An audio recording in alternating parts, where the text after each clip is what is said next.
नहमदु व नसल्ली अला रसूलिल करीम। मोहतरम मौलाना रफ़ीक़ क़ासमी साहब, सदर मजलिस, दिगर उलमाए किराम और मुअज़्ज़ज़ अरकान जमात, अस्सलामु अलैकुम रहमतुल्लाहि व बरकातुहू। तहरीक इस्लामी हिंद में उलमाए किराम का किरदार, या तहरीक इस्लामी हिंद और उलमाए किराम, बिलाशुबा ये हमारे बहुत ही तरजीहात में तरजीह अव्वल का मकाम इसको हासिल है कि हम तहरीक इस्लामी की जो पेशरफ्त है उसको कैसे मज़ीद तेज़ कर सकते हैं और उसमें कैसे सूरत और इक़दामी कैफियत उसमें पैदा कर सकते हैं। तो इस एतबार से तहरीक इस्लामी में उलमा की जो शिरकत हैं वो हमारे लिए एक ये गौर व फ़िक्र का मौजू है। अल्हम्दुलिल्लाह महाराष्ट्र में इस सिलसिले में हमने इजलास मुनक़िद किए कि उलमाए किराम को तहरीक इस्लामी में शामिल किया जाए। तो ये कुछ तजुर्बात इस सिलसिले में जो हौसला बख्श है वो ऐसे हैं कि पिछले चंद सालों में ऐसा महसूस हुआ है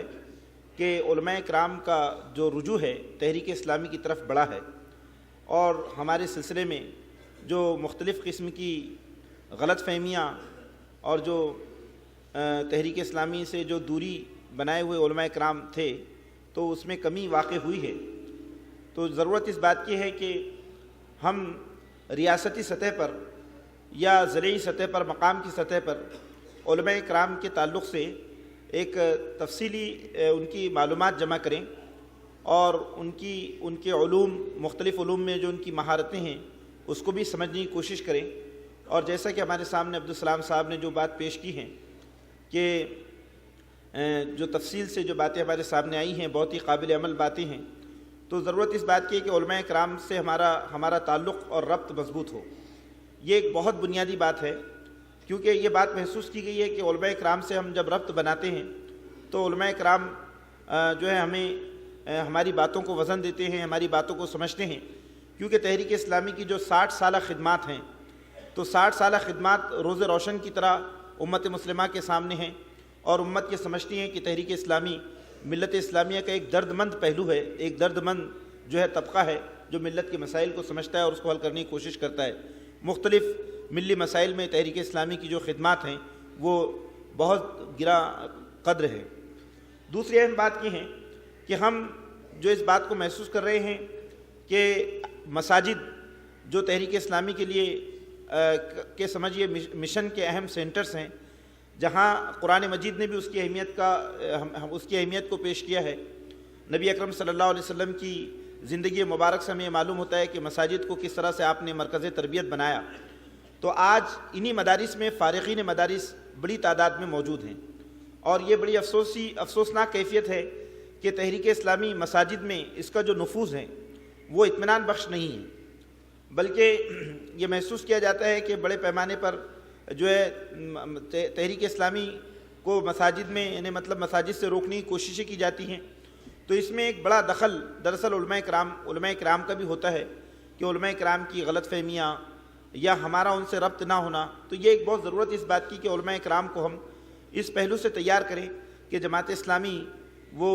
उनके जहन में जो बातें हमारे ताल्लुक़ से गलत फहमियाँ उसकी इज़ाले की कोशिश की जाए।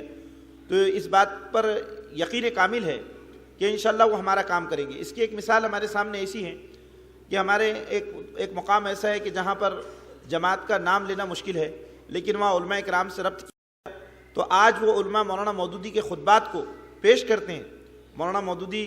का नाम लिए बगैर उन खुतबात को वहाँ पर पढ़कर सुनाते हैं। ये देखिए कैसी हैरत अंगेज़ बात है। और एक मस्जिद में नहीं, 4-5 मसाजिद में इस तरह से एक ही मकाम पर ये कैफियत है। तो ये एक बहुत अहम बात है कि मसाजिद को हम अपने अगर मरकज़ तरबियत बनाना चाहते हैं तो अइम्मा मसाजिद और उलमाए किराम से हमारा गैर मामूली रब्त हो। तीसरी अहम बात यह है कि इत्तेहाद मिल्लत की जिस सबील की हम बात करते हैं कि इत्तेहाद मिल्लत ये बहुत ज़रूरी है। तो इत्तेहाद मिल्लत के लिए उलमाए किराम की जहन साजी बहुत ज़रूरी है। देखिए उलमाए किराम ये बहरहाल अपनी जगह अहमियत के हामिल लोग हैं क्योंकि मिल्लत इस्लामिया पर इनका गैर मामूली असर है, इस बात को हम तस्लीम करते हैं। तो अगर हम इत्तेहाद मिल्लत चाहते हैं तो उलमाए किराम के दरमियान हम इत्तेहाद मिल्लत की सबीलों को रोशन करें, उसको पेश करें। ये बड़ी अहम बात है कि तहरीक इस्लामी ने इस ताल्लुक़ से काफ़ी तहक़ीक़ की और ऐसा मवाद जमा किया है کہ جس مواد کو اگر ہمارے سامنے ہمارا جو کیڈر ہے، خاص طور سے ہمارے پاس میں جو علماء اسلامی معاشرے کی جو کمیٹیاں ہیں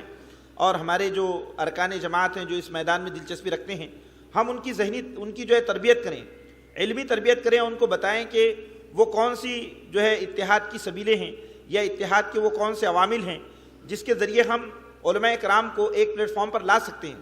الحمدللہ ایک بہت بڑا کام تحریک اسلامی نے اس سلسلے میں کیا ہے، اس کے مفکرین نے، مصنفین نے، کہ ایسی جو ہے مواد جمع کیا ہے کہ علماء کرام کے سامنے اگر ہم رکھیں تو انشاءاللہ اتحاد کی نئی جہتیں اور نئی جو ہے ہمارے سامنے وہ چیزیں آ سکتی ہیں۔ اسی کے اہم بات یہ ہے کہ ہمیں بہرحال اس کی ضرورت ہے کہ ہم ایک ایسی جو ہے تنظیم علماء کرام کی تشکیل دیں کہ علماء کرام کی یہ تنظیمی شکل ہو جس میں علماء کرام کو ہم ایک پلیٹ فارم پر لانے کی کوشش کریں